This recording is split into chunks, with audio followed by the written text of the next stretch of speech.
Hello, everyone, and welcome to another episode of the Rouge Rugby podcast, focusing on real Canadian rugby.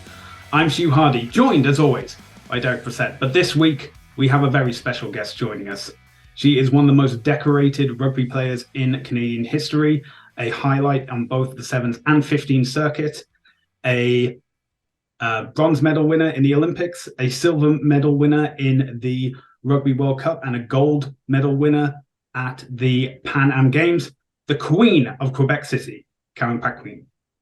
Karen, it's a delight to have you here tonight. Hi, guys. Before we begin any of these interviews, we always have the same questions we ask all our guests. And the first one being, what has got you started in rugby to begin with? For myself, it was pretty simple. My volleyball coach, they were starting a team. I was in what would be secondary 3 in Quebec, if you're familiar with the school system here. And he just told me and one of my friends, hey, we're starting a rugby team. You'd be allowed to hit people, so I think you'd love it. Please come and join us. It worked. What specifically about rugby kind of at that point with your volleyball coach suggesting that you come out? Like, what got rugby to stick versus, say, maybe going back to volleyball or any of the other sports that you may have played? Well, I would consider myself a multi-sport athlete. Like growing up, I tried multiple sports and I loved a lot of them. But there's something about being aggressive that doesn't stand really well with a lot of sports. And weird enough, it works well with volleyball because there's a net between you and the team. So you can like hit as hard as you can, but you don't hit people. So it kind of worked out. But rugby is really where I could feel like I was being myself, and it was like actually rewarding to be myself. So it was awesome. I didn't have to control it or anything. I could just channel it into hitting people, and that was fun. I love the amount of times we get answers on this that are like, I just really wanted to hit people as a reason to join rugby teams. It seems like it's a very good marketing strategy by this sport. I don't know if it works well with parents, but with the kids, it does. Well, obviously that volleyball coach must have been very influential when you were beginning to play rugby. Was there anyone else that when you started really, kept you involved in rugby instead of moving back into other sports? I would say that when I was in university and like through CEGEP and university, I was like, I wouldn't say I had like an attitude problem, but I was quite the character. And there was like tough times where I got myself kicked off the team for like half a season or something. And I would say that the coach at the time like had the patience to kind of work with me. And I learned to like communicate and stuff like that. So I thought that was a good learning, and I would say that it was influential in my career because I got to that point where I decided like, do I actually go back into rugby or do I move on to something else? So I would say that those people that like were there during that time, they had a big influence on whether I stuck with it, and I'm quite happy that I did in the end. As Canadian rugby fans, we are also quite happy that you stuck with it. Obviously, as I just mentioned, we are fans, enjoy watching yourself play as well as the rest of your teammates at this most recent World Cup. But when you were first getting into rugby, was there any player or teams that kind of stuck with you as far as players that you enjoyed watching and maybe had a little bit of influence on how you formulated your own game? When I started, like I'm the kind of kid that started playing rugby without knowing what rugby was. Yeah. So I didn't even know that there was a women's team. I didn't know there was World Cups. I didn't know that anything existed outside of my little school team. But when I got to maybe U19, our Quebec team, our Quebec senior women's team was very, very good. And there was like some great athletes, including Jill Florence, that were actually playing with me at the time and like on the same team. And just the presence that she was, it was like everybody else around her was shining a little bit brighter.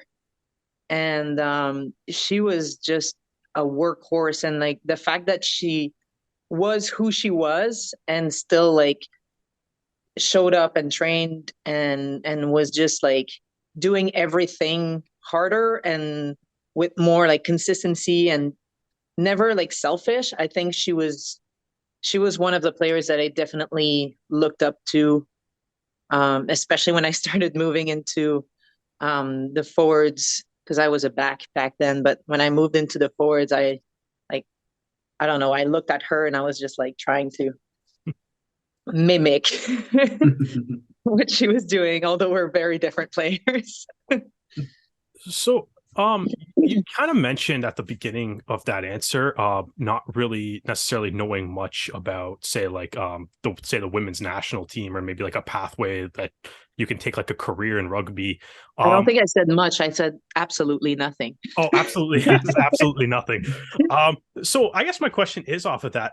Do you think that has been changing over time, over like the course of your career now, but especially like given say recent success of, you know, the sevens team winning a gold medal or winning a bronze medal at the Olympics, gold medal Pan Am Games, some of that success, and obviously like, you know, the Canadian the 15 side has been like, you know, had a pretty big impact at the World Cup this year. In the past has won, you were part of a silver medal winning team in 2014 as well. So like, do you think that is kind of translating to more young women kind of looking at exploring, like, you know, the Canadian national team as a pathway for a rugby career?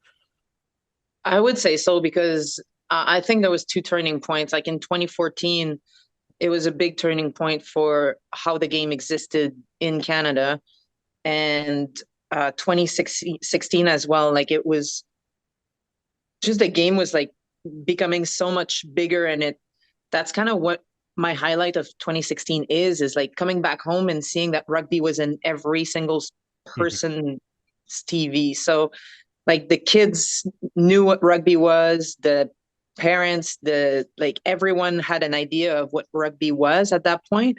And I think that's something that we, as like young Canadian kids that do sports, we didn't really have access to. So I think those 2 points were where the game changed, for like the visibility side of things, I would say. Hopefully, it's still continuing now with Canada's efforts in New Zealand. Just want to go back because you also mentioned that you were with the U19s, and that was your first instance, I believe, of playing for Rugby Canada. So I know now that it's Rugby Canada is now based in BC on Vancouver Island. What was it like when you were with the U19? I really didn't have great tours with the U19s. Through the selection camp, I got injured. Like my first injury, you know, when you kind of blow your ankle and it's the first time, and like it's kind of the end of the world. That's what happened to me at U19. And somehow, like I still made tour later on, and we went to Colorado. And I don't think the altitude sit well with me or something. Those like moments, they should have been like great moments for me, but I think they were character builders in a way. Like after that, I didn't know what was gonna happen. It was just like I kept playing rugby, but I didn't have like any hopes of getting again like invited on the national team or anything. Like reflecting back, it's a learning experience, but at the time you would have asked like little Karen how she felt, and she was pretty disappointed with how she did. So that's kind of how they went. Was there a moment that mindset kind of changed when you realized like you can play for, whether it's sevens or 15s, you can play on a national team and then have not only play, but have a huge impact going forward as well? It was never like it really never was my focus. Hmm. like from there and before and after, it was just, for me, it was always like showing up to the next thing, and if it's bigger, it's bigger, and if it's the same thing, then it's the same thing. And I just kept going at the sport and kind of loving it, and going back to the sport and loving it. And when I got invited to join like a top 50 camp, so it's like a wider group, and it was like combined sevens and 15s, and then it kind of went okay, then you can come to like this selection, which was NACRA. Had the weirdest injury there, and came back. I was working at the time, so I never really went. I can play to the like on the national team. All I ever said was like, I can't stop playing because I still love it. So I kept playing provincial, I kept playing club, I kept playing like university and all of that. And even when university finished, I just kept going. And I think at some point, like one coach decided like, let's give her a shot. And when that happened, I was like, if I don't try it, then I'll regret. So let's go. But I fully understand that. So with your provincial rugby record, you were also have been the captain of Team Quebec at the National Women's League Championship. Was this your first instance of being the captain of your provincial team? And can you describe what that was like? It was my first instance of being the captain of the provincial team. I had a year of captaining the university team, but it was, you know how it's different. Like provincial, there is a wider range of athletes, and I would say that year I really leaned on the people that were around me. We had like a few challenges around with the team, and I remember like turning my head to one of the to one of the main one of the girls that had been there like for a long time, and I just turned around. My eyes were probably like, I don't know, like deer eyes, like, please say something. I have no idea how to respond to that. Thankfully she did. So Susie, hi. But yeah, I would say that like I remember being named captain, but I don't remember taking the whole leadership at all. There's people that are just leader, whether you name them or not. So I think I relied on them. Oh, fair enough. It's always good to have a good leadership network to help you out and support you. I think that's really important. Very needed. So in 2012, you decided to leave your job and your family behind to travel to British Columbia and to try out for the Canada Sevens team. Now, as someone else who's also traveled a long distance away from their previous job and family, I understand, although obviously with something as big as playing for Sevens and for representing Canada, what was the factors that gave you the drive to make such a bold decision? I think it's the only factor at that point was like fear of regret. I had no idea what was going to happen. I had kind of tasted working, and I realized that although it was okay, it was going to get repetitive. And I was just like, if I don't go, I'll never know where I would have gone and what would have happened. And I just didn't want to regret that kind of decision. So I decided to pack my apartment in the car and drive away. And it's a long drive. Any highlights from the road trip to get out to Langford? You have to take a boat eventually too, right? That's how far the drive is. We did take a boat. We went through Port Angeles for some reason, and it was me and Magali, and we drove like 5-hour shift nonstop, 50 hours, and we crashed on the boat. Wait, you drove it straight and like just you didn't stop at all? Wow, that was an unreal nap on that boat. It was a good nap. I don't remember the boat ride. That's fair. Very You just un. remember getting on, sleep, wake up. Oh, got to drive off now. I don't remember getting on.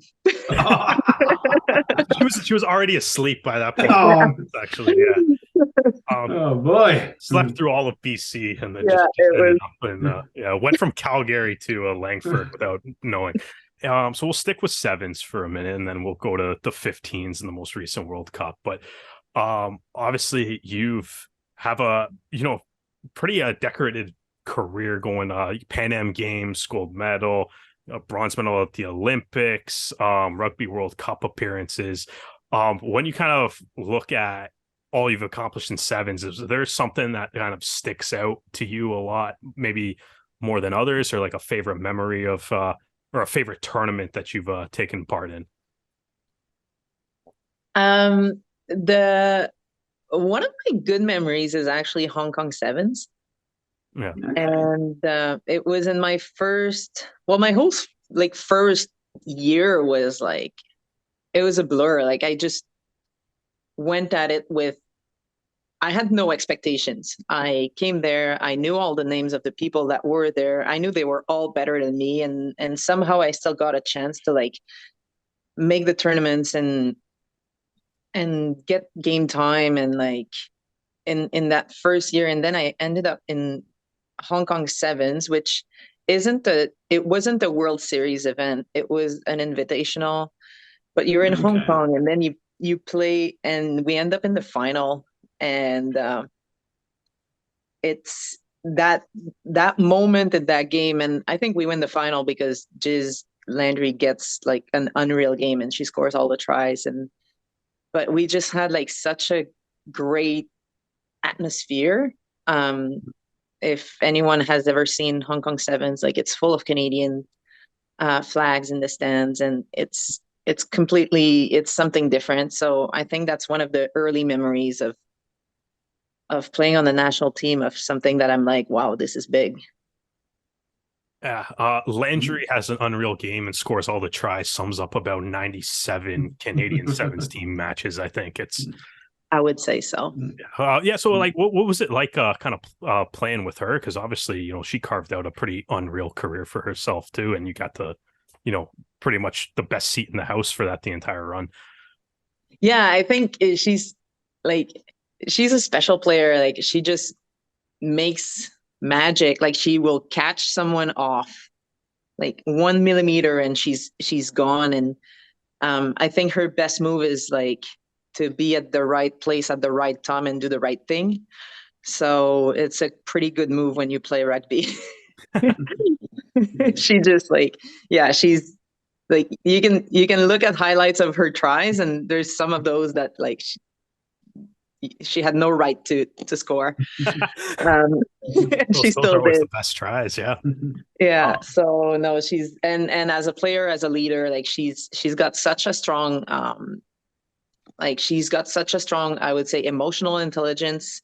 She can read the vibe of a player, vibe of a room, and really flip it to what it needs to be.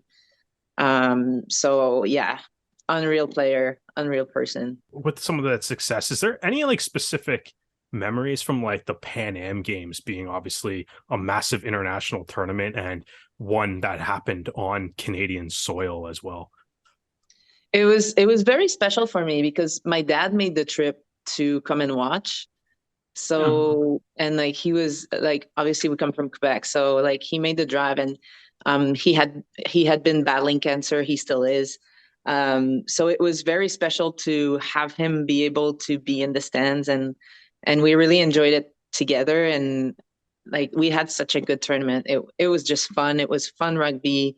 Um, people were there to enjoy their time and cheer and watch, and we had a good time with the men's team, which wasn't always happening at the time. Now it's much better, but like at the time it was special to be able to like really cheer them on, and they were cheering us on. So it was a special moment for myself as a person, but also for us as a team. It was unreal. It was fun. Did that tournament and I guess the special feeling around that helped build towards the Rio Olympics in the following year. Obviously having some success at home, and as you said, it was a really special feeling that you had at that tournament. Did that kind of help push you guys forward into what eventually became a bronze medal at the Rio Olympics? It did, in a way that we really treated it as a prep for the Olympics. So we organized the tournament the exact same way that we were going to organize ourselves at the Olympics the next year, although it's a different place, different setup and everything. But it prepped us for what was kind of going to be the expectation. And although the pressure is lower at the Pan Am Games, because it's at home and because we have like our friends and our family, it created a different kind of pressure. So it was really interesting to feel that and to experience that, and just the fact that it's a multi-sport event, to have that that crazy time in the village where you see all the athletes, and it's awesome to see that. It's awesome to live that, but we know it was like a lower scale of what was going to be the next big show. So I think it did prep us well. And if I remember, like the day after the Pan Am Games, we got on a plane and we went down to Rio to like do the kind of the sightseeing of everything that's going to be there, that was going to be there. And so it was really tied up. The two tournaments were really tied to each other. So in saying you did like the sightseeing of like Rio, did you guys, I guess, like do that like a year in advance to kind of like get it out of the system, or is there's like any like special reasons to go to it? Like, I guess I've never really thought about it before, but I guess like Olympic athletes are probably too locked in to really do much like touring and enjoying whichever country that the games are being held in. So it's different from one Olympic to the other, and I think it's different for each country or event that they are competing in. But for us, we knew that the rugby tournament was going to be at the beginning of the Olympics. We did the sightseeing early on, so we could, exactly like you said, like get it out of our system. Like, we're not going to Rio to go climb the Sugarloaf and go see the statue and all of that. It was really about going there to perform.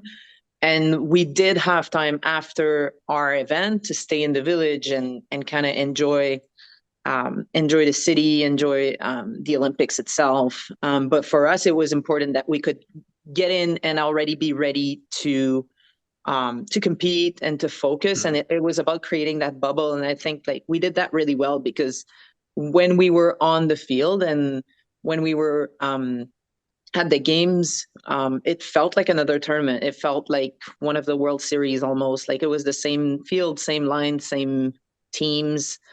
So I would say that there's not like we really did well into like creating that bubble. It was only when we burst that bubble that we realized that, oh my God, like we're at the Olympics and everybody watched us, and it's actually awesome. I was just saying, you kind of just said like everybody watched us as in past. So does that mean like the bubble didn't really burst until after you guys won a bronze medal then? Definitely. Had no idea. Like the only time that I felt a different pressure would be a quarterfinal. Just because it's a knockout game at the Olympics, and like it's a knockout, like medal or no, it's a game where there's like a ton of pressure, and if you miss that one like group of 14 minutes, then you're kind of out, and you don't achieve what you came to achieve. So there, I would say that I really felt that pressure. So about the Rio tournament itself, so obviously, this is the first Olympics sevens competition to take place, and you are placed in a group with the hosts. You get Brazil. You're also with Japan and Great Britain, and during that group stage, your only loss comes against Great Britain themselves, and then make your way through the quarterfinals, beating France, losing to eventual winners Australia in the semi-final, and then realize that you're playing Great Britain again for that bronze medal match. I don't know if you picked up on any of media or any like sporting hoodoo or something, but obviously it's things like, oh, you lost to this team in the group stage. Are you gonna, were you going into that game like, we're going to put that all behind us, we're going to show them that we're here for a medal, and if they're not going to come in, then we're going to take it from them. And also being the first try scorer in that game on your way to that bronze medal. I would go back to after we lost to Australia, there is like a moment where it's not just one game that you lose, it's like the whole dream that goes down. Yeah. And we knew we hadn't played like our best rugby yet at that tournament. Like, we just walked off the game and it was just like everybody was in a disaster mode. And I'd go back to Jizz again because that's the only thing that I really remember from those 2 hours, is that she kind of grouped us as we walked off the field. And she told us, like, there's a team that's going to live exactly the same disappointment that we're currently experiencing. And in 2 hours, we're playing against them and we need to come out better than them. And it was kind of, for me, it was like the shifting moment of like, it was like, okay, we're taking like the cool down, the 20 minutes to live our little emotion. And everybody was a bit different. Like, there was rage, there was like tears, there was like silence, there was people puking. Like, it was intense emotions that kind of came through the system of every individual. But like, I think that's how we came back out of the tunnel. We to me, that's the moment that kind of made us like stick together. And like the first like few minutes of that game against the UK, we're like, we don't touch the ball yet, but like we're so strong in defense and we're so connected that it feels like the shift, you can feel it. And it was awesome. And obviously it's easier to say now, but we were like, okay, we're winning this. There's no way we're not taking that. Yeah, that seems like quite the, like, I guess from like a fan, like watching it, seeing what you just described, like that seems like a pretty wild, like emotional swing to go through in essentially 2 hours, right? Like, you have the like the devastation, I guess, of what you're saying, like I believe you said like the dream of winning a gold medal is gone, but then have to figure out, I guess Landry had a speech in the room to get everybody kind of back together. But then it's like when you see at the end of the game and you won a bronze medal, everybody looks like the happiest they've ever been in their life. So that just seems like a very, like, I don't know, I guess it's something I've never really thought of before, but it seems like a very, with the way Sevens is structured, it's like that's a wild range of emotions to go through in like 2 hours. Yeah. I can confirm that it's pretty intense. I guess, like, I don't know, like playing like 15s and being in like other tournaments and stuff, like, is it easier to go through that in 2 hours, or have to like let that sit for like a week until you get to play again? That's a very good question. I really never thought about that. I think that's a good question. I knew we kept Derek around in 2 for hours, a reason. or is it easier in a week?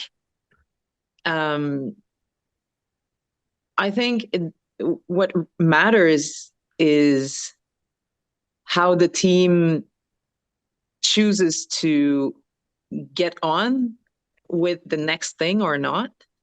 And I would say that probably has something to do more with the experience within the team than and the leadership within the team than the time frame. Because whether it's in at the Olympics and it takes 2 hours, or whether it's at the World Cup and you have to like kind of shift your mindset to something else.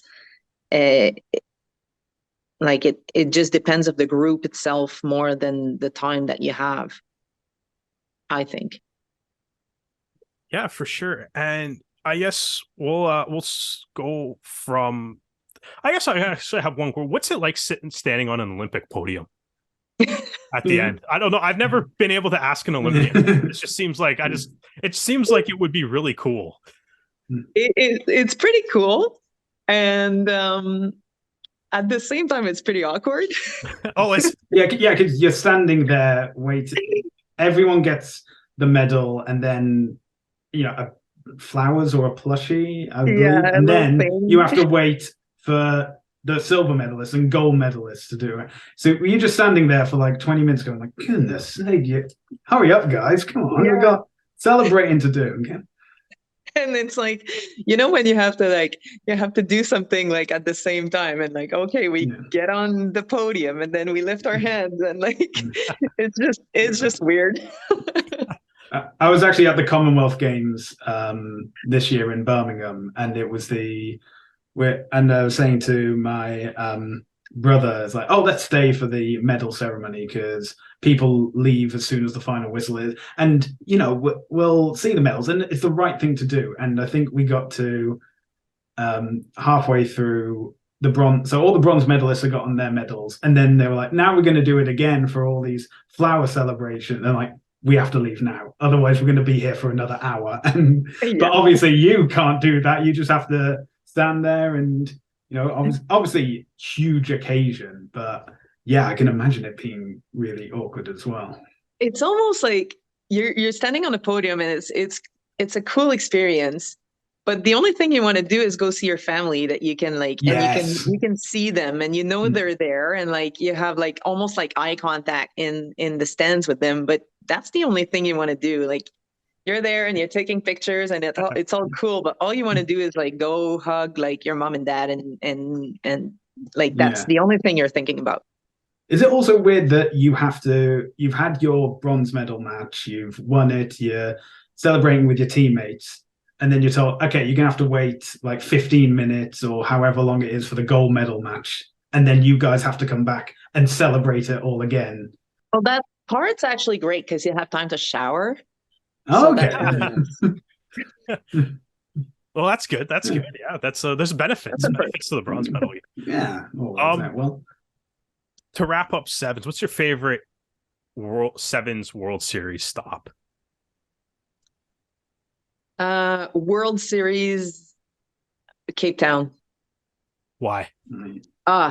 It's just like between Rio and Cape Town, it's two of the most beautiful places I've been like ever, and I've traveled quite a bit, and it was just unreal. Like the country, the people, the countries, like both countries are awesome and very special place. Just too beautiful, too friendly, I really enjoyed those two places.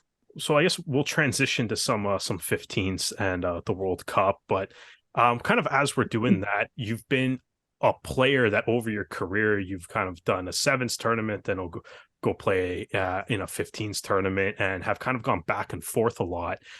Is that a difficult transition going from the sevens game to the 15s game and back and forth that frequently? Because obviously there's a lot of similarities, but some of the game, like tactically and things like that, does seem like there are big differences between the two sometimes. I think the harder parts are, for me, like going back and forth between the game is not too hard, and the more you do it, the better you become at transitioning. Like there's always like a few moments that you go, oh, what am I doing? It's not the right call, whoopsie. But aside from that, like it's not too bad. It's more like the people that you transition towards, when you don't know them, that's where like you struggle a little bit to find your chemistry within the group and like on the field. And at the beginning it was almost easier because there was so many of us that were transitioning back and forth, and later on, like for a while, I was kind of the only one that, not the only one, but almost the only one who chose to go back and forth. And then you have like new rookies, and they become like more experienced through time. But when you don't have that chemistry and you have to build it like kind of in a rush for a big event or for a big game that's coming up, that's mostly like where I find it a little bit more difficult. And to be fair, like as long as Kelly was with me, it was super easy to go back and forth. She would just tell me what to do. There you go. That always helps to have good teammates. Good teammates make the difference. Absolutely. So your first 15s World Cup was taking place in France, and obviously being bilingual, I'm sure that helped significantly. But also, what probably didn't help too much was eliminating the hosts in the semi-final. I think that was because France have like a record of, I think they've only made the final once, and it was a case of, I remember French media, from what I could gather from the Google translators at the time, was saying like, this is our closest chance to beating and, you know, getting to the final. And then Canada got in the way of that. So that must have been fun for you. But also, unfortunately, falling in the final to eventual winners, England. But what were some of your personal highlights from your first 15s Rugby World Cup? It's that game against France in the stadium. That's like the biggest highlight of my rugby career, you know? Like it was just unreal. Everybody was like, there was like about 100 Canadian in that stadium and 20,000 French people. And it felt so intense the whole game.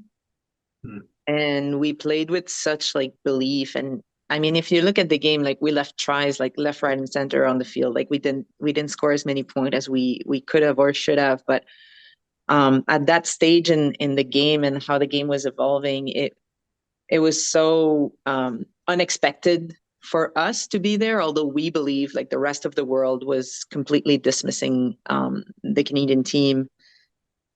And yeah, I just remember that game. I remember those final minutes. And I would go back to that day. If there's one day that I could relive in my rugby career, it would be that one day. I got booed by about 20,000 people because I tried to charge a kick early. And then I thought they were taking my soul. It was like directed at me. Well, it's got to be worse when you understand all the insults in French that have been thrown your way, I can imagine. They only boo if you're playing well. That's the thing. That's a compliment, really, from sports fans around the world. Nobody boos a player that's not playing well. So that's you got to take that as a compliment, I think. There's that. It was special too because my husband is French, so it was special because it was like his country. Okay. So obviously he was cheering for us, but it was like we had been together for 2 years at that time, so it was like playing in his home was quite special. I think I've seen a photo of him in the stands in a maple leaf onesie with a. Was that at that game or? That was at the Olympics, but yes, that's my husband and my brother. Oh, wonderful! Yeah. Everybody remembers him. It's tough to forget the onesie. It gets seared into your brain whether you like it or not. Yeah. All right. Still has it. He still has it. Did he bring it to New Zealand? Did he wear it in New Zealand? I think he brought it, but he didn't wear it. He only came to one game in New Zealand. He came for 24 hours, so yeah. I don't think he was feeling the onesie after 24 hours of flying. It probably would have been comfy on that like nice grassy hill they had at the one end of the stadium there. All right, before we get to New Zealand, I just want to mention that the So World Rugby decide that they're going to change the format of the then Women's Rugby World Cup, and there's now going to be, avoiding conflict with men's, it's now going to be in 2017. So instead of having 4 years of preparation, it's now 3 years. You get into your second game and you get injured, but you still continue on. Unfortunately, because of the way the grouping stages work, Canada finishes 5th in the rankings and then finishes 5th overall. The question I have is, especially getting injured in your second match and then continuing to play on for, I believe it was 3 more at the time, how do you develop that level of determination to keep pushing through that pain? I think the pain itself wasn't the problem until you bend your knee, which happens, but it's like when you're in the game, like you almost don't really think about it. And like it was more like after that game against New Zealand when we knew that we weren't going through to the medal rounds. At that point I had like my knee was pretty much not gone, but like my meniscus was gone, and I broke my nose in that game as well. And like I was just so sad. And I was sad because I knew what was at stake in terms of like the supports of the women's game and everything. And there is a moment where I thought like do I keep going? Like my nose is broken, my knee's bunkers, like I'm not here to not win a medal, yet I can't do that. Like I had burnt my boat, and that's why I say like is it easier in 2 hours than it is in a week? I don't know. But to turn that around and come back and to like find something to fight for and find something to play for, it really took like the group, and that was kind of led my decision to keep going.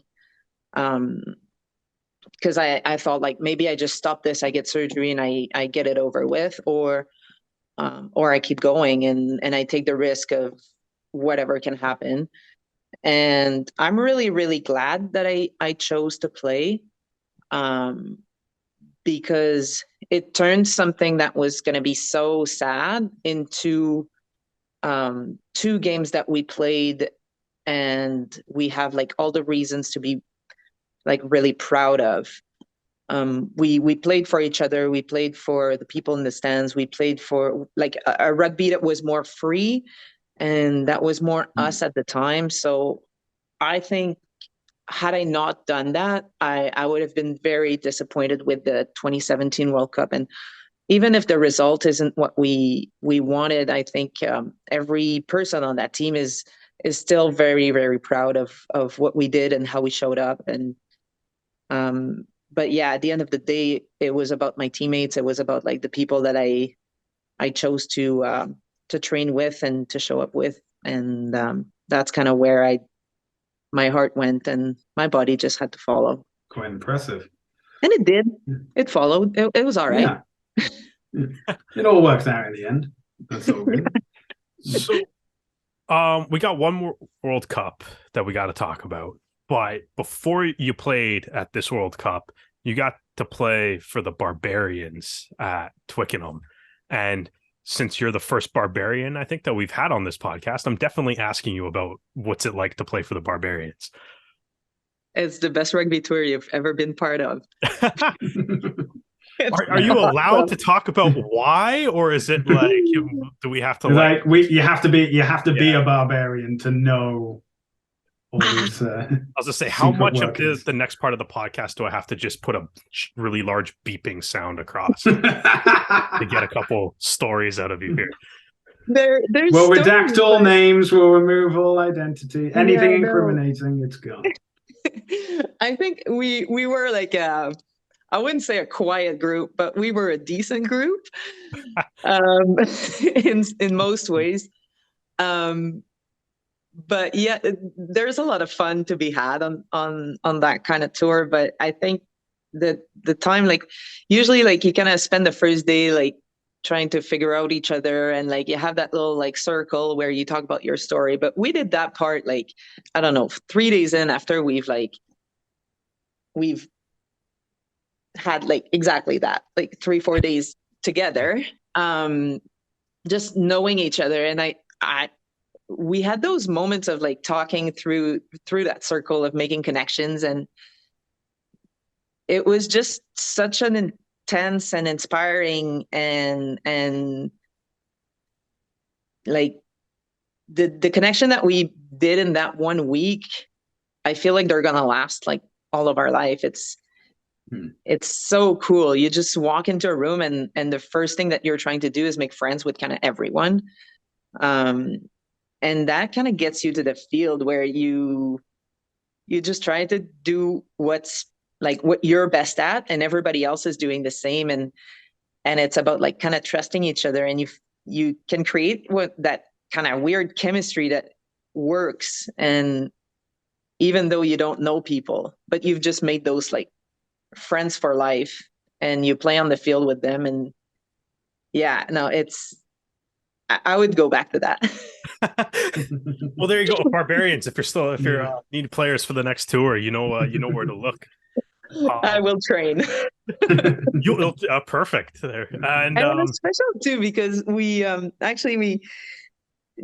it was like myself and Laura Russell, and then there was like Rocky and Katie McLean, who we played against each other at the World Cup. And like myself and Katie, we actually played against each other at the Olympics as well. And we just kept like bumping into each other everywhere. And then we were on the same team. So, and she was like, yeah, I remember that game at the Olympics. And I'm like, okay, do you want to trade your medal for the World Cup? And she's like, no.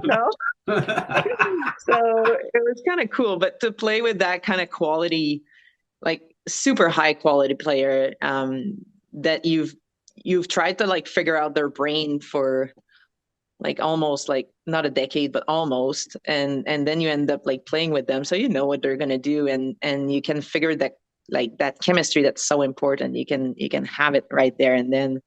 And it was Katie's last game, and she played absolutely unreal. She was so good. And it was just a really, really fun rugby match. And also the men's game got canceled before us. Right. Yeah. We remember that one. Yeah, shenanigans over there. So that happened. And then we didn't know at 11 o'clock, we didn't know what time we were going to play at. And then next thing you know, we're playing like 3 hours early. So we're heading to the stadium in Ubers. So we're all like a bunch of barbas in Ubers.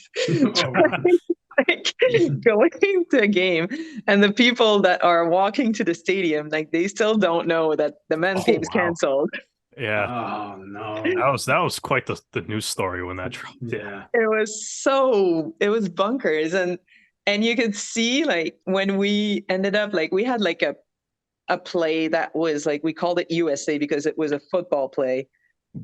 And when we started that play and it looked like very much Barbarians, the whole stadium like erupted before we did anything, before the ball was even tapped. And it felt like they were like, all right, we're here. This is what it should be. Yeah. So yeah, that was maybe that's the second place I would go back in time.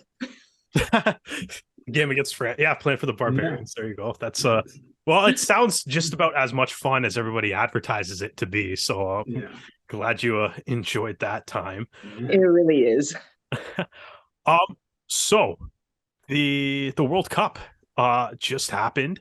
You guys went undefeated through the group stage, beat the US in the quarterfinals, lost to England, but probably one of the funner games I've enjoyed watching as a Canadian rugby fan, despite the loss. What are just your overall thoughts on the tournament and just I guess how you guys did in New Zealand this a couple months or a month ago? I think if you take out the last like week, everybody's super proud of what we did, how we did it. Like we really got together. It was about like what 5-6 months before the World Cup, like kind of trying to put all the pieces that that were missing. We kind of centralized over the summer to do that. And we worked, like everybody worked really, really hard. Staff, players, everyone really gave their everything at that World Cup, including the players that didn't make it. Like just the amount of effort that was put into this group was immense. And when we played against England, like I remember coming out of that game like frustrated but still proud. And like if they have to score the best try of the year to beat us, like there's at least that. And I know we're gonna see that try over and over and over again for like about 3 decades. But it said something about like how we were successful at making a team of good athletes into a good rugby team. And like we almost like self did that with, and I'm including like the group that, like the whole group that was there. So I think we're really, really proud. We were able to send a message that needed to be sent. Like the last game, like I don't know what there is, but there's always like a big change in before the last game of any big tournament. There's always like a coach that goes like, okay, we're doing things different. And not to say that that's what happened, but and like there was a bit of sickness that kind of came around the team as well. So like things sometimes like you show up to a game and sometimes you don't, and we're really like everybody's super disappointed of how we finished the tournament. And we're still like everybody's, I would say I'm processing that. And I'm kind of coming to the acceptance of both being proud of what we did and both being disappointed of what we did or didn't do. So yeah, maybe it sounds a little bit depressing in a way, but I think we did something great, and we could have done something a little bit greater, but it just wasn't meant to be for us that time. And yeah, that's kind of that story. Well, I know World Rugby gave Abby Dow's try in that corner as World Try of the Year. Personally, I think one of the tries of the years happened earlier in the game in that exact same corner when you collected the kick ahead and dotted it down, which is also the exact similar function to what happened in the second game against the US as well. And I think it really spoke to the spirit of the Canadian team in that you're going up against the world number ones. At this point, England have already scored 2 tries. Some people, as I know, especially in British media, have already written Canada off because they're the only team in the Final Four that isn't a fully professional outfit. And then, boom, you split apart world number ones. And just when everything looks down, you get a try. And sure enough, before the halftime whistle blows, there's another try. You're straight back into the game. I thought that was, like Derek said, it was one of the more fun games to watch, even if the end result didn't go your way. I thought that was just incredible. It was pretty fun to do that too. And we talked, Juji and I, because we played together in France as well, and like we come from the same province and everything, and And she was like, "Oh, it was good. I heard you. I heard when you said kick." And I was like, "I didn't say kick. I said juji." Well, So I was like, "It was a good idea." yeah, And she was like, "I heard you." And I was like, "I said nothing."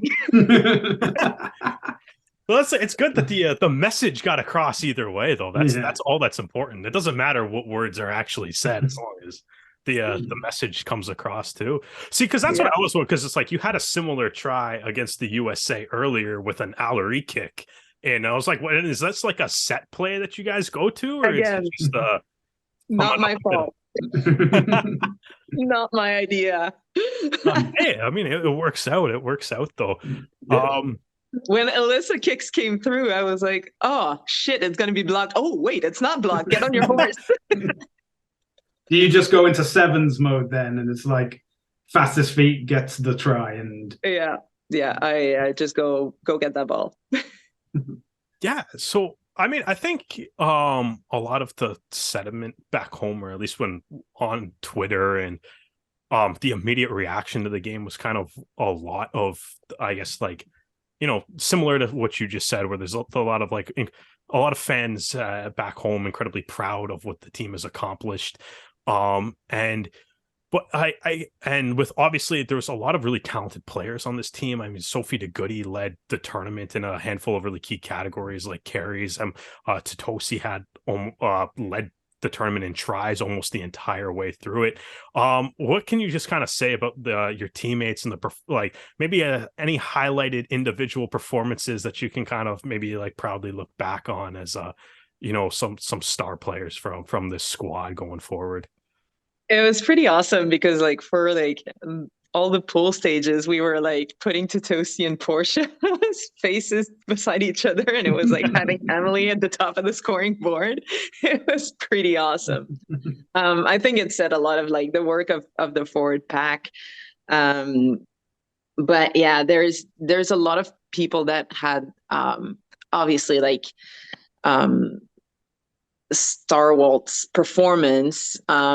One of which was to me wasn't really talked about, and like I thought Paige Ferries on the left wing had a phenomenal tournament. She was always overlooked by the media and such, but she just had such a strong performance that it's worth mentioning because like you can hear, like you can see the big names, you can see the big carries, but there's a lot of people that really had like really, really good moments, good impacts. Like you look at how like some like our second row, like the way that our 5 second row just like showed up and did the work, and then came into the second half and made like all the crucial like hits that like Tyson's coming through like at pace. It was just, there's a lot of people that showed up with real good game.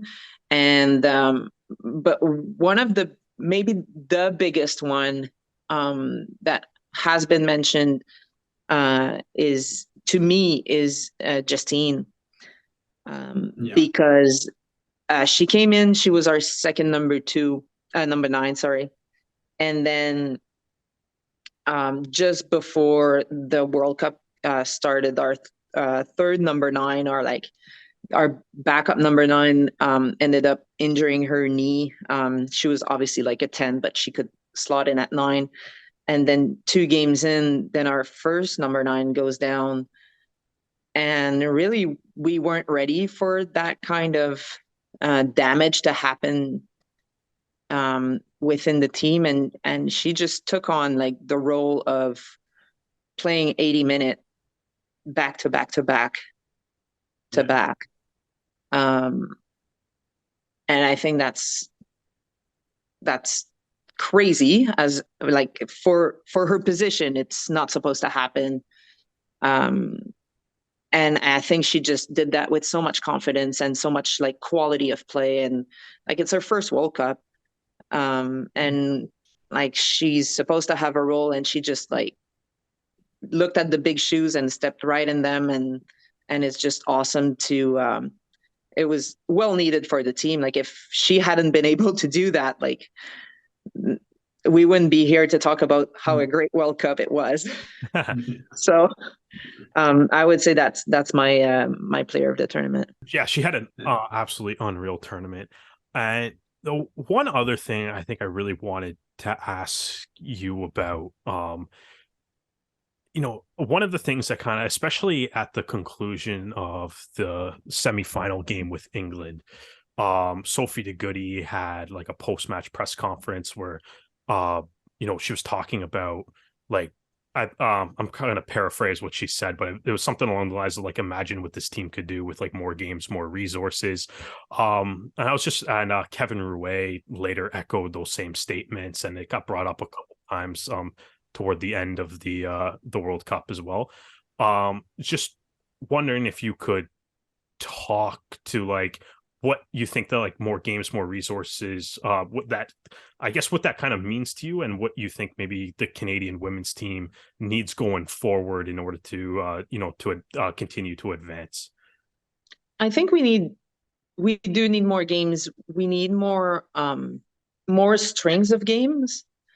But because we did have like 2 games here and there, and 1 game here and 1 game there, but we never had like a Six Nations kind of tournament. We never had like game after game after game, maybe a break game. And I think that's where you see like all the chemistry, the improvement that really happened for the other team. Yes, they have like the resources to have camps like all the time. Yes, they're paid to play for their national team. There's all of those resources that are available to them, and we're not necessarily asking to become exactly like them, but I think we need World Rugby to allow more game into our own calendar, and to start just like seeing Canadian rugby as important on the women's side, because it doesn't feel like we're existing in their world. Within Rugby Canada, we're now like feeling like we're more treated equally. But at the World Rugby level, it still feels like we don't exist because we're somehow ranked as a not such a strong nation, which is bullshit. And I think that's what I would like to see. I want them to like involve in the women's game, but I want them to involve in different nations the same way that they would think about putting money towards like a Fijian men's side, or like a competition, like a pro competition somewhere else for like on the men's side. Like I want them to do that for us in Canada. We know that Rugby Canada doesn't really have like the resources, the amount of resources that we would really need to be able to have that league in Canada and the US. We can't just rely on Rugby Canada to do all of that. We need World Rugby to want us to remain good as we transition towards the pro era, because otherwise we're like, there's no way that we can do it on our own. And they're probably like, they will benefit from us being good as well. So I think that's where my mind goes, but it's it feels like we're at the crossroads right now. Yeah, some developments have been made for like future plan. There's the announced, it was the day after the World Cup was delayed to 2022. It was announced that the WXV is coming along, which includes now the Pacific 4 series. The 2025 World Cup in England is going to expand to 16 teams. Fortunately, Canada, because of your efforts and your team efforts, you've already qualified for 2025. So that's wonderful. But yeah, it does, like we've been talking about at the moment, it just seems that it's England, France, New Zealand are the teams that have the resources and the availability to have a professional women's environment. And it seems to be that probably by 2025, the rest of the Six Nations are going to have professional setups. Australia is probably going to do so as well. And yeah, it seems in the same way that MLR is pushing for the men's 15s in the United States and Canada. It's going to be amazing to see what unfolds for the women's team. Maybe it's a domestic competition similar to MLR, and maybe it's something different entirely. But yeah, I think this is going to be a great time for women's rugby. But you're 100% right. It needs women. World Rugby need to step up and show that women's rugby is profitable. Women's rugby is growing, and I think even Brian Moore said whichever union capitalize on women's rugby first is going to be set forever. Yeah. So, yeah. And like today, I don't know if you saw, but Diana Matheson and Christine Sinclair have announced that they're setting up a soccer pro league in Canada, and to see that happening, like I've been saying that we need a pro league to start in Canada and the US, and we need to make it happen. And I've been saying that for about like 7-8 years now. But it does feel like we're gonna have to retire and do it. Like it's not gonna happen without I think this generation of players like just choosing to move towards that, and somehow like kind of making it not just a dream but like a project. And it's a crazy project, but it's only a crazy project if people are not invested in it. But I think there's a lot of Canadians that really want to see more women's rugby in Canada.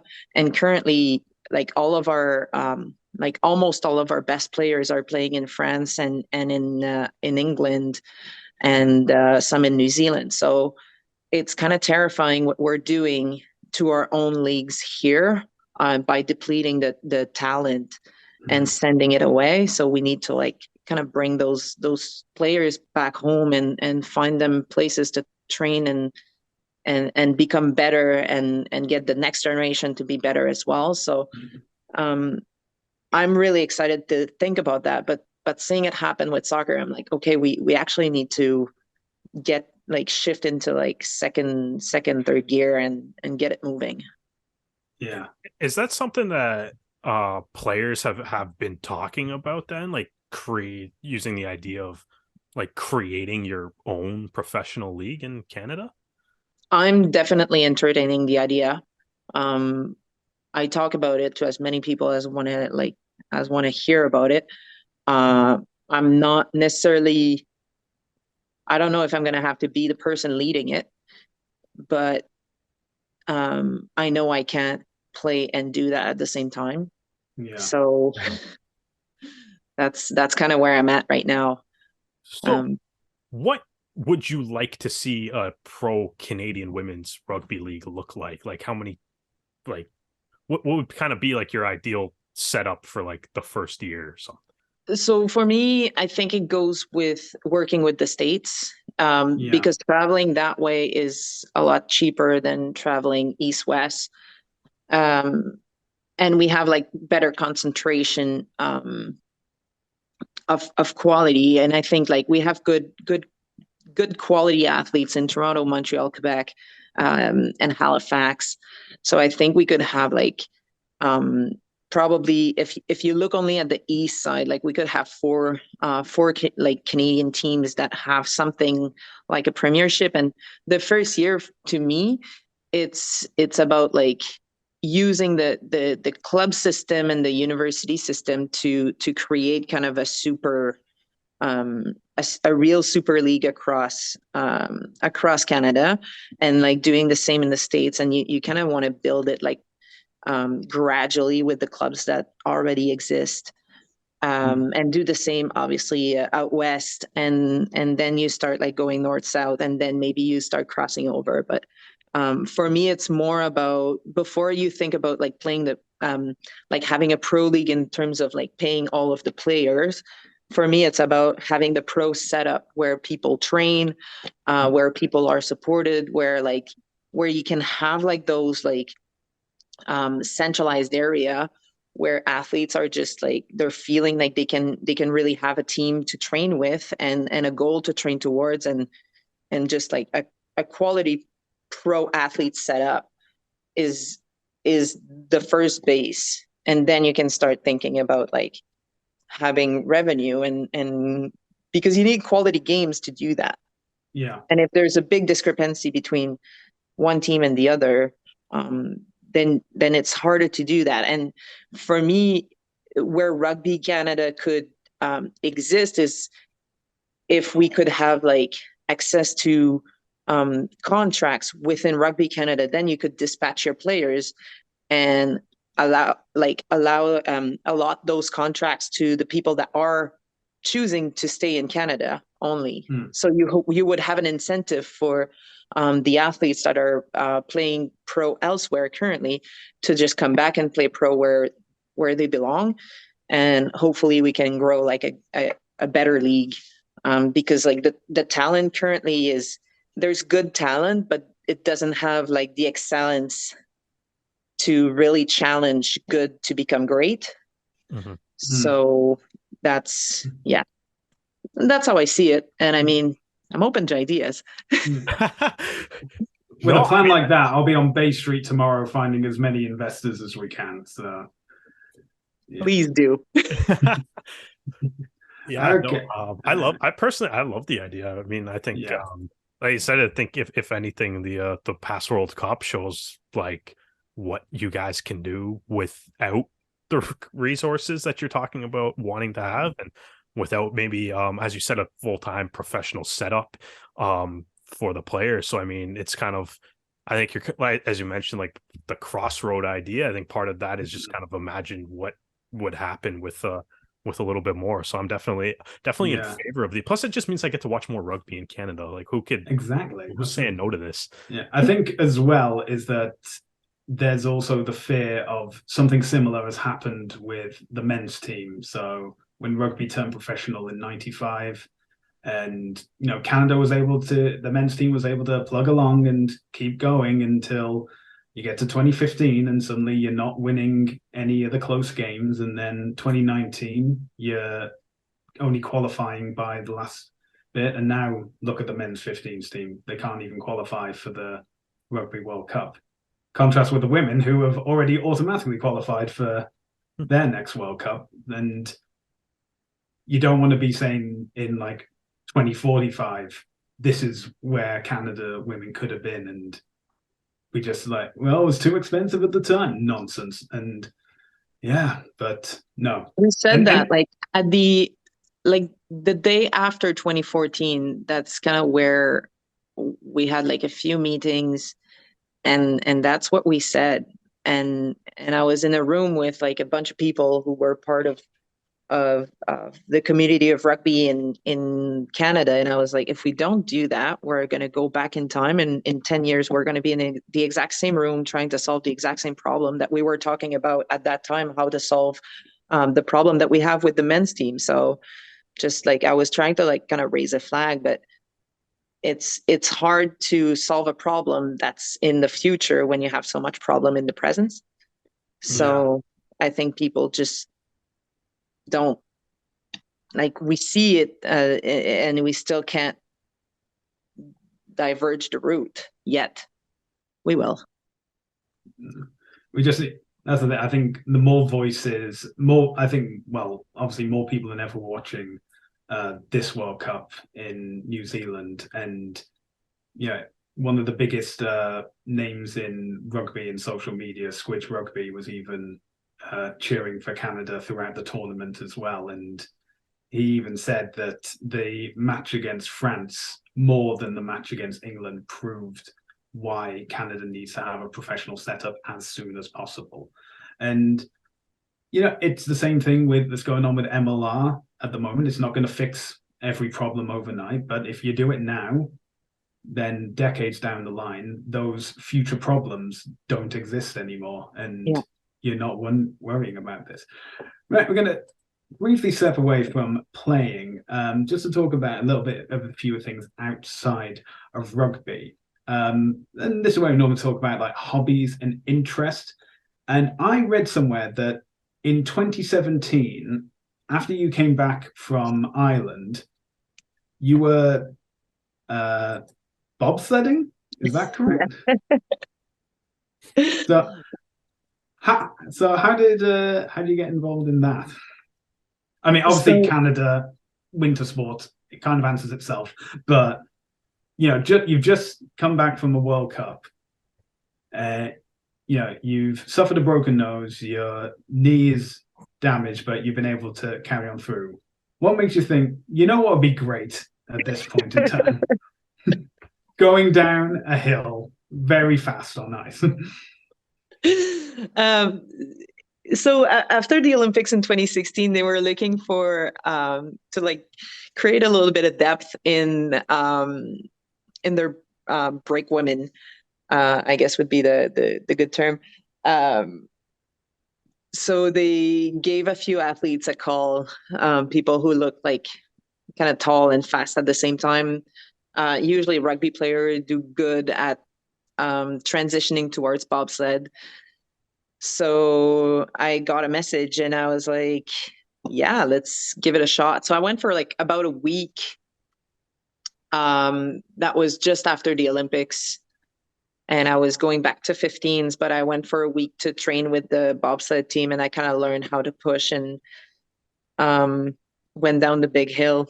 It's fun. It's absolutely crazy. So the bobsled teams had some success with rugby players. Heather Moyse has a couple of gold medals to show for that. So I mean, I guess their thought process makes sense, anyways. Absolutely, it wasn't crazy. It was so fun, and I would say the first time that I went down, my pilot was a bronze medalist from the Olympics, so it was pretty cool to go down the slide with him. But yeah, in 2017, I told them I'd come back after the World Cup. So I did. I gave it a shot, but like I was like on NT and flams, and it was like by the end of it, I was starting to like get it. But the bigger problem was like I needed to put like a little bit of weight on. I needed to like lift heavy, and I wasn't really able to bend my knee 90 degrees. So it just wasn't meant to be at that time. And as soon as I stopped the NT and flams, my knee it kind of blew up, and I was like, okay, I need to take care of that. So it was a short-lived, but it was extremely fun. I really enjoyed it. We're going to move back into rugby, but not so much playing, more coaching, because you are a coach at Campus Notre Dame de Foy, and you have a women's rugby camp coming up next June. Would you like to talk about that a little bit? Yeah, so actually it's pretty cool because so Campus Notre Dame de Foy, CNDF, we call it. It's a collegiate school, and they decided to build a rugby empire with it within their walls. So they've hired me full time as a coach for their women's team. So we're talking about age like 17 to 21. So I get to train them like every day of the week, and we do like similar as like a rugby academy that they have elsewhere in the country.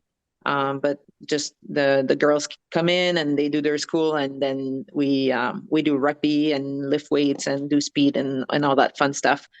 But the camp is more so it's like a summer camp, and we're like the age group is between 12 and 17, so it's younger, and it's more about like there's a part of the camp that's more like for beginners, and then there's another part that's more for like athletes that are a little bit older and that know a little bit more about rugby. So it's really for everyone. And we have a bunch of coaches that are all my friends, and it's pretty awesome. And yeah, so it's happening at the end of June. And it's going to be the second time that I lead it. It's the third edition of the camp. And we work with Gilbert Rugby Canada to provide some cool rugby balls and some cool stuff. So it's a really, really fun camp. And actually, I have a bunch of girls that are supposed to come from Halifax this time around. So we'll see how they do in French. They'll have to work at that. Although we all speak English, but I think it's just a good way to enjoy rugby while it's in the summer, and it's a good setup. It's been last time it was super fun, and I'm really pumped for this year's edition. So if you want to send your kid, just go to my Instagram and it's right there. All right. Sounds good. And we'll kind of end with this question, and you may have touched upon it previously, but from a provincial level as well as a national level, what are you hoping to see from Rugby Quebec and Rugby Canada over the next few years?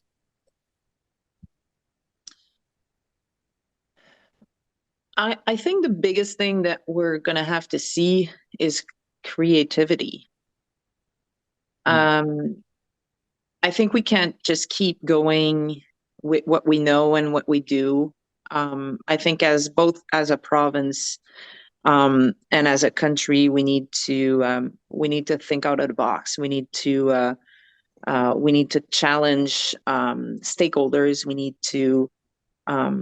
need to make a priority of the athletes and the growth and how to really build a strong rugby community across the province and the country. So I think for me that would be the main, like if I was to look for people, I would look for people that have ideas and that are excited to make new things happen and just kind of decide to change the world.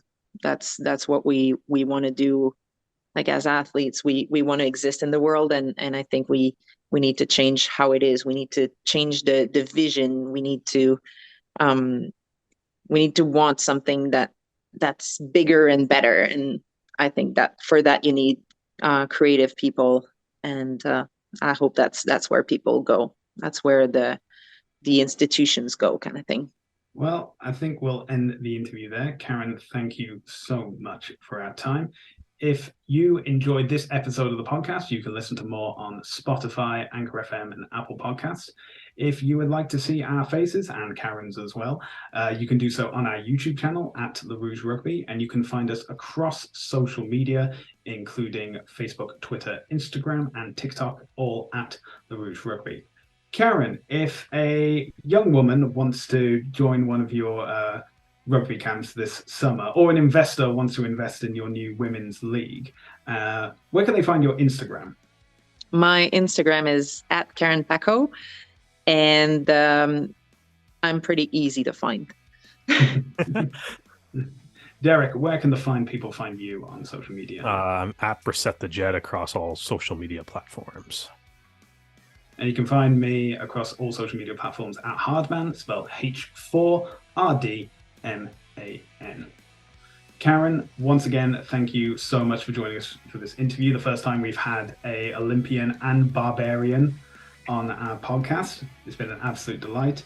And thank you all for listening and joining us for this episode of the Rouge Rugby podcast, where we focus on real Canadian rugby. We hope you can join us again next time.